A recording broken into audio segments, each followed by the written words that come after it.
کربلا کی جنگ شروع کیسے ہوئی جاننے کے لیے اس ویڈیو کو پورا دیکھو۔ یزید ایک شرابی، زانی، فاسق اور مسلمانوں کا قاتل تھا۔ اس نے 700 صحابہ اور 10,000 تابعین کو شہید کر ڈالا۔ جب وہ تخت پر بیٹھا تو ولید بن عقبہ نے حضرت امام حسین کو بلوایا کہ بیعت کرو یزید کی، لیکن امام حسین نے صاف انکار کر دیا۔ مروان بن حکم نے کہا اگر حسین چلے گئے تو واپس نہ آئیں گے، انہیں ابھی شہید کر دو۔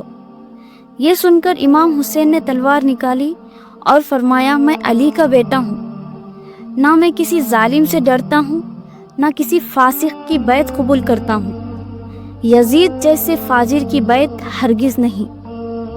یہیں سے کربلا کا آغاز ہوا اور حق اور باطل کے درمیان لکیر ہمیشہ کے لیے کھنچ گئی۔